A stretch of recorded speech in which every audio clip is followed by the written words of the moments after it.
ఆదికాండము 24వ అధ్యాయము. అబ్రాహాము బహుకాలము గడిచిన వృద్ధుడై ఉండెను. అన్ని విషయములలోనూ యెహోవా అబ్రాహామును ఆశీర్వదించెను. అప్పుడు అబ్రాహాము తనకు కలిగిన సమస్తమును ఏలుచుండిన తన ఇంటి పెద్దదాసునితో, నీ చెయ్యి నా తొడ క్రింద పెట్టుము. నేను ఎవరి మధ్య కాపురమున్నానో ఆ కనానీయుల కుమార్తెలలో ఒకదానిని నా కుమారునికి పెండ్లి చేయక, నా స్వదేశమందున్న నా బంధువుల యొద్దకు వెళ్ళి ఇస్సాకును నా కుమారునికి భార్యను తెచ్చునట్లు ఆకాశం యొక్క దేవుడును భూమి యొక్క దేవుడునునైన యెహోవా తోడని నీ చేత ప్రమాణము చేయించెదనెను. ఆ దాసుడు, ఈ దేశమునకు నా వెంట వచ్చుటకు ఒకవేళ ఆ స్త్రీ ఇష్టపడని ఎడల, నీవు బయలుదేరి వచ్చిన ఆ దేశమునకు నేను నీ కుమారుని తీసుకొని పోవలెనా అని అడుగగా, అబ్రహాము, అక్కడికి నా కుమారుని తీసుకొని పోకూడదు సుమి. నా తండ్రి ఇంట నుండి నేను పుట్టిన దేశము నుండి నన్ను తెచ్చి నాతో మాటలాడి నీ సంతానమునకు ఈ దేశమునిచ్చెదనని ప్రమాణము చేసి నాతో చెప్పిన పరలోకపు దేవుడగు యెహోవా తన దూతను నీకు ముందుగా పంపును. అక్కడ నుండి నీవు నా కుమారునికి భార్యను తీసుకొని వచ్చెదవు. అయితే నీ వెంట వచ్చుటకు ఆ స్త్రీ ఇష్టపడని ఎడల ఈ ప్రమాణము నుండి విడుదల పొందెదవు గాని నీవు నా కుమారుని అక్కడికి తీసుకొని పోకూడదని అతనితో చెప్పెను. ఆ దాసుడు తన యజమానుడగు అబ్రాహాము తొడ క్రింద తన చేయి పెట్టి ఈ సంగతి విషయమై ప్రమాణము చేసెను. అతడు తన యజమానుని ఒంటెలలో 10 ఒంటెలను, తన యజమానుని ఆస్తిలో శ్రేష్టమైన నానా విధములగు వస్తువులను తీసుకొని పోయెను. అతడు లేచి అరామ్నహరాయిములోనున్న నాహోరు పట్టణము చేరి, సాయంకాలమందు స్త్రీలు నీళ్లు చేదుకొనవచ్చు వేళకు ఆ ఊరి బయటనున్న నీళ్లబావి వద్ద తన ఒంటెలను మోకరింప చేసి ఇట్లనెను: నా యజమానుడగు అబ్రాహాము దేవుడవైన యెహోవా, నేను వచ్చిన కార్యమును త్వరలో సఫలము చేసి నా యజమానుడగు అబ్రాహాము మీద అనుగ్రహము చూపుము, చిత్తగించుము. నేను ఈ నీళ్ల ఊట యొద్ద నిలుచుచున్నాను. ఈ ఊరివారి పిల్లలు నీళ్లు చేదుకొనుటకు వచ్చుచున్నారు. కాబట్టి నేను త్రాగునట్లు నీవు దయచేసి నీ కడవను వంచుమని నేను చెప్పగా, నీవు త్రాగుము, నీ ఒంటెలకును నీళ్లు పెట్టెదనని ఏ చిన్నది చెప్పునో ఆమెయే నీ సేవకుడైన ఇస్సాకు కొరకు నీవు నియమించినదై ఉండునుగాక. అందువలన నీవు నా యజమానుని మీద అనుగ్రహము చూపితివని తెలుసుకొందుననెను. అతడు మాటలాడుట చాలింపక ముందే అబ్రాహాము సహోదరుడైన నాహోరు భార్యయగు మిల్కా కుమారుడైన బెతూయేలుకు పుట్టిన రిబ్కా కడవ భుజము మీద పెట్టుకుని వచ్చెను. ఆ చిన్నది మిక్కిలి చక్కనిది, ఆమె కన్యక, ఏ పురుషుడునూ ఆమెను కూడలేదు.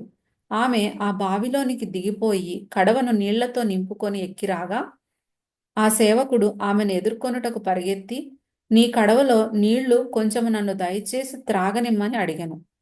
అందుకామె, అయ్యా, త్రాగుమని చెప్పి త్వరగా తన కడవను చేతి మీదికి దించుకొని అతనికి దాహమిచ్చెను. మరియు ఆమె అతనికి దాహమిచ్చిన తరువాత, నీ ఒంటెలు త్రాగుమట్టుకు వాటికి నీ నీళ్లు చేదిపోయుదునని చెప్పి త్వరగా గాడిలో తన కడవ కుమ్మరించి తిరిగి చేదుటకు ఆ బావికి పరిగెత్తుకొని పోయి అతని ఒంటెలన్నిటికీ నీళ్లు చేదిపోసెను.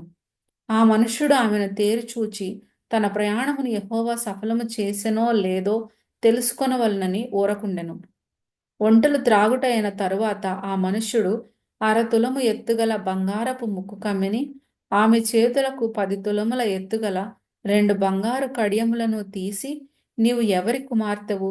దయచేసి నాతో చెప్పుము. నీ తండ్రి ఇంట మేము ఈ రాత్రి బస చేయుటకు స్థలమున్నదా అని అడిగాను.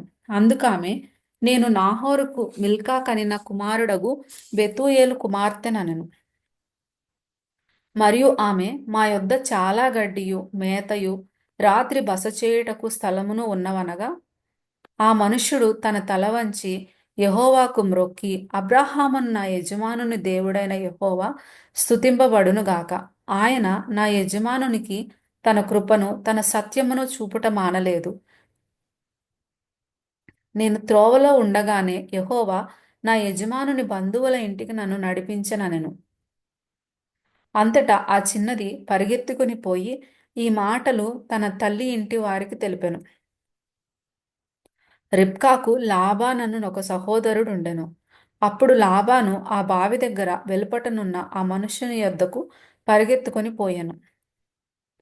అతడు ఆ ముక్కు కమ్మిని తన సహోదరి చేతులకున్న ఆ కడియములను చూచి, ఆ మనుష్యుడు ఈలాగు నాతో మాటలాడెనని తన సహోదరి అయిన రిబ్కా చెప్పిన మాటలు విని ఆ మనుష్యుని యొద్దకు వచ్చెను. అతడు ఆ బావి యొద్ద ఒంటెల దగ్గర నిలిచి ఉండగా లాబాను, యెహోవా వలన ఆశీర్వదింపబడిన వాడా, లోపలికి రమ్ము. నీవు బయట నిలువనేలా, ఇల్లును ఒంటెలకు స్థలమును నేను సిద్ధము చేయించితిననెను.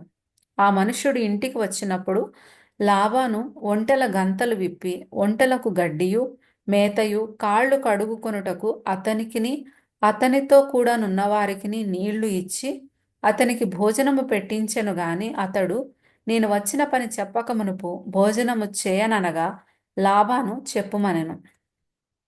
అంతటా అతడిట్లనెను, నేను అబ్రహాము దాసుడను. యెహోవా నా యజమానుని బహుగా ఆశీర్వదించెను గనుక అతడు గొప్పవాడాయెను. అతనికి గొర్రెలను గొడ్లను వెండి బంగారములను దాసదాసీజనమును ఒంటెలను గాడిదలను దయచేసెను. నా యజమానుని భార్య అయిన శారా వృద్ధాప్యంలో నా యజమానునికి కుమారుని కనెను. నా యజమానుడు తనకు కలిగినది యావత్తును అతనికిచ్చి ఉన్నాడు. మరియు నా యజమానుడు నాతో, నేను ఎవరి దేశమందు నివసించుచున్నానో ఆ కనానీయుల పిల్లలలో ఒక పిల్లను నా కుమారునికి పెండ్లి చేయవద్దు. అయితే నా తండ్రి ఇంటికిని నా వంశస్థుల యొద్దకును వెళ్ళి నా కుమారునికి పెండ్లి చేయుటకు ఒక పిల్లను తీసుకొని రావలెనని నా చేత ప్రమాణము చేయించెను. అప్పుడు నేను నా యజమానునితో, ఆ స్త్రీ నా వెంట రాదేమో అని చెప్పినందుకు అతడు, ఎవని సన్నిధిలో నేను జీవించుచున్నానో ఆ యెహోవా నీతో కూడా తన దూతను పంపి నీ ప్రయాణము సఫలము చేయును గనుక నీవు నా వంశస్థులలో నా తండ్రి ఇంట నుండి నా కుమారునికి భార్యను తీసుకొని వచ్చెదవు. నీవు నా వంశస్థుల యొద్దకు వెళ్ళితివా, ఈ ప్రమాణము విషయంలో ఇక నీకు బాధ్యత ఉండదు. వారు ఆమెను ఇయ్యని ఎడల కూడా ఈ ప్రమాణము విషయంలో నీకు బాధ్యత ఉండదని చెప్పెను.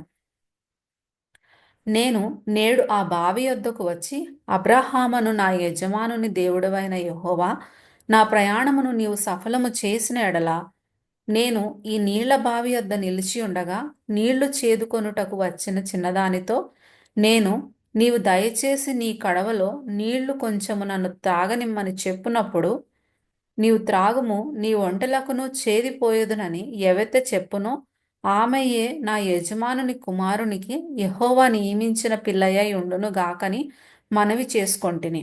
నేను నా హృదయంలో అట్లా అనుకొనుట చాలింపక ముందే రిబ్కా భుజము మీద తన కడవను పెట్టుకొని వచ్చి ఆ బావిలోనికి దిగిపోయి నీళ్లు చేదుకొని వచ్చెను. అప్పుడు నాకు దాహమిమ్మని నేను ఆమెను అడుగగా ఆమె త్వరగా తన కడవను దించి, త్రాగుము, నీ ఒంటెలకును నీళ్లు పెట్టెదనని చెప్పాను గనుక నేను త్రాగితిని. ఆమె ఒంటెలకును నీళ్లు పెట్టెను.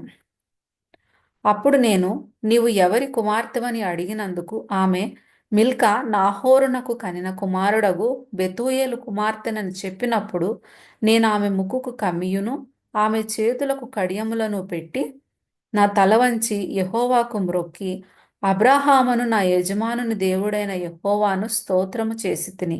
ఏలయనగా ఆయన నా యజమానుని యొక్క సహోదరుని కుమార్తెను అతని కుమారునికి తీసుకొనున్నట్లు సరి అయిన మార్గమందు నన్ను నడిపించెను. కాబట్టి నా యజమానుని ఎడల మీరు దయను నమ్మకమును కనుపరిచిన ఎడల అది అయినను నాకు తెలియచెప్పుడి, లేని ఎడల అది అయినను తెలియచెప్పుడి.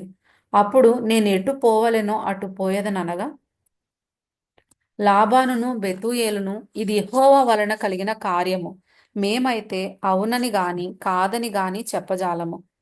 ఇదిగో రిబ్కా నీ ఎదుటనున్నది, ఆమెను తీసుకొని పొమ్ము.